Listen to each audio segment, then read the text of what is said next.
میں تو صرف آپ سے یہ جاننا چاہ رہا ہوں مہربانو قریشی صاحبہ کہ آپ کو لگتا ہے آپ مجھے گفتگو نہیں کرنے میرا سوال آپ لے نہیں رہی نا، آپ نے مجھے ایکچولی آپ میرا سوال ہی نہیں لے رہی. I need to join hands with Maulana Fazl ur-Rehman against PMLN, against Peoples Party, against MQM. کیا یہ یو ٹرن نہیں ہے؟ ذرائع کے مطابق تحریک انصاف مولانا فضل الرحمان کو اپنے ساتھ چلنے کے لیے قائل کرنے پر کامیاب ہو گئی ہے، اور یہ ٹاسک رپورٹڈلی اسد کیسر اور محمود خان اچکزئی کو دیا گیا تھا، اور اس حوالے سے مولانا فضل الرحمان سے 2 ملاقاتیں بھی ہوئی تھیں. تاہم اب یہ بات سامنے آئی ہے کہ مولانا فضل الرحمان تحریک تحفظ آئین پاکستان میں باقی ماندہ پولیٹیکل پارٹیز جو 6 اپوزیشن کی پارٹیز ہیں ان کے ساتھ چلنے پر آمادہ ہو گئے ہیں. آج یہی سوال پاکستان تحریک انصاف کے چیئرمین بیرسٹر گوہر سے بھی کیا گیا تو انہوں نے کہا کہ اس پر مصرفت ہو رہی ہے. جہاں پاکستان تحریک انصاف کے سٹانس میں فلیکسیبلٹی ہے، لچک ہے، وہی مولانا فضل الرحمان کے نیریٹو میں بھی پاکستان تحریک انصاف کے لیے خاصی لچک ہے. اب سے چند روز پہلے مولانا فضل الرحمان نے ایک سٹیٹمنٹ دیا، اس کے بعد JUI نے اس کی تردید کی اور اسے آؤٹ آف کانٹیکسٹ کہا، اور یہ کہا کہ یہ سیاق و سباق سے ہٹ کر چلایا گیا، اور یہ شکوہ ہم تک بھی پہنچا جمعیت علماء اسلام کا کہ یہ سٹیٹمنٹ نہیں تھا جو آپ نے چلا دیا. چلیے اگر میڈیا نے یہ سٹیٹمنٹ سیاق و سباق سے ہٹ کر چلایا ہے تو بہرکیف جمعیت علماء اسلام رپورٹڈلی تیار تو ہو گئی ہے مولانا فضل الرحمان کی قیادت میں کہ وہ پاکستان تحریک انصاف کے ساتھ چلے گی. اب اسے مولانا کا یو ٹرن کہیں یا تحریک انصاف کا یو ٹرن کہیں، تاہم دونوں جماعتیں اب ایک ہی صف میں آن کھڑی ہوئی ہیں. پاکستان تحریک انصاف کی رہنما مہربانو قریشی صاحبہ نے ہمیں جوائن کیا، ان سے بات کرتے ہیں. السلام علیکم مہربانو قریشی صاحبہ، بہت بہت شکریہ آپ کے وقت کے لیے. سب سے پہلے تو آپ سے بڑا سادہ سا سوال ہے، 21 اپریل کو ایک بائی الیکشنز ہوئے اور اس کے بعد 2 روز پہلے ایک بائی الیکشن ملتان میں ہوا جس کی کیمپین بھی آپ نے کی. پاکستان تحریک انصاف کی جو کارکردگی ہے بہت حوصلہ افزا نہیں رہی. کیا وجہ ہے کہ پاکستان تحریک انصاف بائی الیکشنز میں اس طرح سے پرفارم نہیں کر پا رہی جیسے 8 فروری کے الیکشنز میں کر پائی تھی؟ بڑا معصومانہ سوال ہے آپ کا. سب سے پہلے تو السلام علیکم، اور اسی معصومیت سے ہی جواب دوں تو دیکھیے 8 فروری کو بھی تو یہی ہوا. پاکستان کی عوام نے تو 2/3 اکثریت سے ہمیں منتخب کیا اور اسمبلیز میں بھیجا، مگر آپ نے دیکھا کہ ہمارے مینڈیٹ پہ، عوام کے مینڈیٹ پہ ڈاکہ ڈالا. اس وقت 70 سے زائد میرے خیال میں ہماری نیشنل اسمبلی کی سیٹس ہیں، حلقے ہیں جو کہ ٹرائیبیونلز میں اپیل کے لیے گئے ہوئے ہیں، اور اسی طرح پنجاب اسمبلی میں بھی ہم ٹرائیبیونلز میں ہم نے کیسز دائر کیے ہوئے ہیں. تو وہ ہم نے کس لیے کیے؟ کیونکہ جو 8 فروری کو ہوا وہ فری اینڈ فیئر الیکشن نہیں تھا، اس میں عوام کے مینڈیٹ پہ ڈاکہ ڈلا. مختلف حربے اپنائے گئے، کہیں پہ ووٹ مسترد کر کے، کہیں پہ فارم پہ ووٹوں کی ادلا بدلی کر کے PTI کے ووٹ دوسرے کے کھاتے میں لکھتی ہے، دوسرے کے کھاتے PTI کے میں لکھتی ہے. آپ کے سامنے ہیں، لوگوں نے گواہیاں دی. جو جیت گئے کچھ باضمیر لوگ، انہوں نے خود کہہ دیا کہ جی ہم تو نہیں جیتے.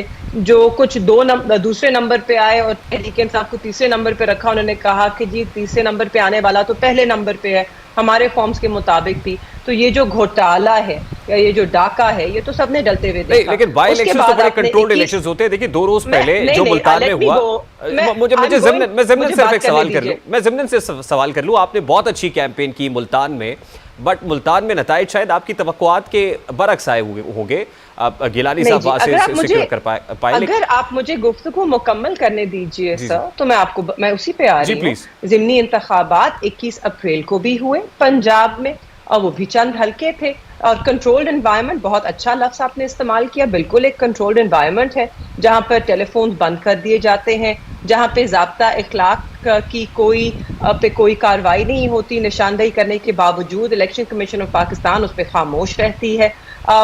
21 اپریل کو جو ہوا آپ نے دیکھا، فونز بند تھے، ڈبے بھرے گئے، لوگوں کو روکا گیا. اس کے بعد اب آ جاتے ہیں 19 مئی پہ جو ملتان میں الیکشن ہوا. اگر آپ اس کو الیکشن کی ڈیفینیشن میں ڈال سکتے ہیں، میری نظر میں اس ملک میں بدقسمتی سے 2024 میں کوئی انتخابات ہوئے ہی نہیں. یہاں پہ چنتخابات ہو رہے ہیں، اور 19 مئی کو بھی ایک فرد کو چنتخب کیا گیا ہے، اور وہ کس طرح کیا گیا ہے آپ کے سامنے میں پیش کر دیتی ہوں.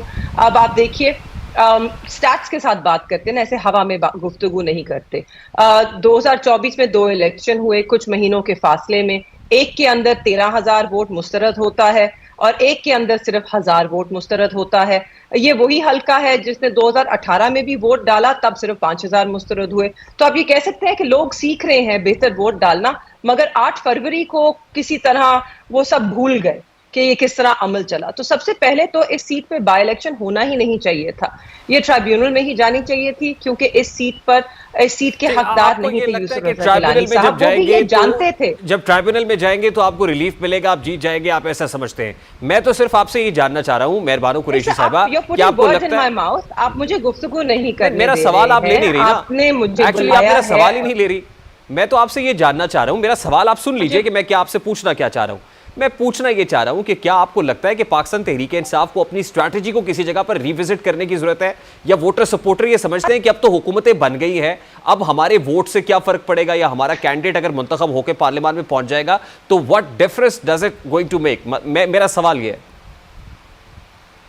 سر آپ کا سوال بجا اپنی جگہ, مگر اگر آپ میرے جوابات سن رہے ہو تو شاید آپ جن سوالوں پہ انسسٹ نہیں کریں گے نا.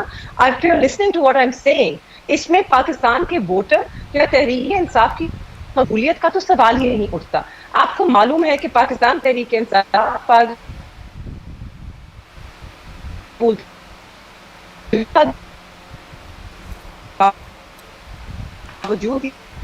جوڑی سے کھڑی ہے. جو الیکشنز میں ہو رہا ہے اس میں ہماری اسٹریٹجی کا کوئی دوش نہیں ہے. ہاں یہ دوش ضرور ہے کہ ہماری جماعت اس وقت پوری ریاست کے خلاف کھڑی ہے. ریاست ایک طرف ہے, ریاست کے ادارے ایک طرف, ریاست کی جو حکومت میں جتنی جماعتیں وہ ایک طرف, اور ہم تنہا ایک طرف ایک نظام کے خلاف لڑ رہے ہیں. شاید یہ اسٹریٹجی ہماری, اگر آپ اس کو ہماری غلطی کہیں تو ہم اس کو غلطی تو نہیں تسلیم کرتے. ہمیں بڑا فخر ہے کہ ہم ایک ایسے نظام کے خلاف کھڑے ہیں جس میں انصاف نہیں, جو نا انصاف ٹھیک پہ مبنی ہے, جو اچھا آپ نے ایک پرنسپل پوزیشن لی ہوئی تھی اگینسٹ پی ڈی ایم, اور ظاہر ہے پی ڈی ایم نے آپ کی حکومت گرائی. پی ڈی ایم کے بعد پی ڈی ایم حکومت اس کے بعد 16 ماہ کی بنی, اور اب جو حکومت ہے اس کو آپ پی ڈی ایم 2 کہتے ہیں. میرا سوال آپ سے یہ ہے کہ مولانا فضل الرحمان جو پی ڈی ایم کے سربراہ تھے ان کو تو بہت کرٹیسائز کیا کرتے تھے آپ. Now you have decided to join hands with Maulana Fazl ur Rehman against P M L N, against peoples party, against M Q M. کیا یہ یو ٹرن نہیں ہے؟ یو ٹرن کیسے ہے جب مولانا کا اپنا موقف بدل گیا, مولانا نے اپنی غلطی تسلیم کر لی, یا مولانا نے خود اپنا موقف تبدیل کر لیا؟ میں تو صرف آپ سے یہ جاننا چاہ رہا ہوں مہربانو قریشی صاحبہ, کیا آپ کو لگتا ہے آپ مجھے گفتگو نہیں کرنے میرا سوال آپ لے نہیں رہی نا, آپ نے مجھے ایکچولی آپ میرا سوال ہی نہیں لے رہی. Decided to join hands with Maulana Fazl ur Rehman against P M L N, against peoples party, against M Q M. کیا یہ یو ٹرن نہیں ہے؟ ذرائع کے مطابق تحریک انصاف مولانا فضل الرحمان کو اپنے ساتھ چلنے کے لیے قائل کرنے پر کامیاب ہو گئی ہے, اور یہ ٹاسک رپورٹڈلی اسد کیسر اور محمود خان اچکزئی کو دیا گیا تھا, اور اس حوالے سے مولانا فضل الرحمان سے 2 ملاقاتیں بھی ہوئی تھیں. تاہم اب یہ بات سامنے آئی ہے کہ مولانا فضل الرحمان تحریک تحفظ آئین پاکستان میں باقی ماندہ پولیٹیکل پارٹیز جو 6 اپوزیشن کی پارٹیز ہیں ان کے ساتھ چلنے پر آمادہ ہو گئے ہیں.